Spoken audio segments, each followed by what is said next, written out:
Hi friends, ఈ ప్రపంచంలో అందరూ ఒకే బలంతో పుట్టి ఉంటే దానికి ప్రత్యేక అర్థం ఉండేదే కాదు. అందుకే మన ప్రత్యేకతే మనకు నిజమైన బలం. ఒక విశాలమైన సరస్సు పక్కన దట్టమైన అడవి ఉంది. ఆ అడవిలోని ఒక పాత చెట్టు తొర్రలో శక్తివంతమైన వడ్రంగి పిట్ట నివసిస్తూ ఉండేది. అది తన పదునైన ముక్కుతో చెట్లను బలంగా కొట్టి లోపలి పురుగులను ఆహారంగా తీసుకునేది. దాని పనిలో అది ఎంతో వేగంగా బలంగా ఉండేది. అదే సరస్సులో ఒక హంస నివసిస్తుండేది. అది ప్రశాంతంగా నెమ్మదిగా నీటిపై తేలియాడుతూ నీటి లోపల ఉన్న నాచును, చిన్న జీవులను తన ఆహారంగా తీసుకునేది. ఒకరోజు సరస్సు ఒడ్డున ఉన్న హంసను చూసి గర్వంగా నవ్వింది. ఓ హంస, నీవు ఎంత నెమ్మదిగా ఉంటావో!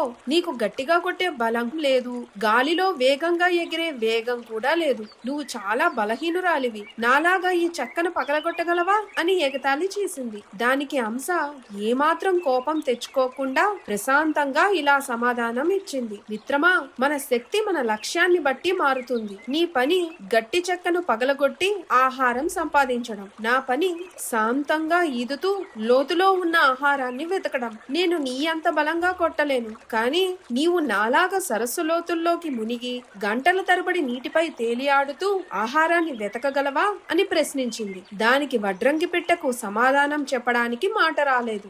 ఎందుకంటే నీటిలోకి వెళ్లడం దాని నైపుణ్యం కాదు, దాని బలము కాదు. నిజమేమిటంటే ప్రతి జీవికి తనదైన ప్రత్యేక నైపుణ్యం ఉంటుంది. ఇతరుల బలంతో మన బలాన్ని పోల్చుకుని బాధపడాల్సిన అవసరం లేదు. నీవు నీ పనిలో గొప్పవాడివి, నేను నా పనిలో గొప్పదాన్ని అని హంస సమాధానం చెప్పింది. ఈ కథలో నీతి ఏంటంటే ప్రతి వ్యక్తిలోనూ, ప్రతి జీవిలోనూ ఒక ప్రత్యేకమైన శక్తి, ప్రత్యేకమైన విలువ దాగి ఉంటాయి. మన లక్ష్యాలను సాధించడానికి ఇతరులతో పోల్చుకోకుండా, వారిని తక్కువ అంచనా వేయకుండా మనలో సహజంగా ఉన్న నైపుణ్యాలను, బలాలను సమర్థవంతంగా వినియోగించడం ముఖ్యం.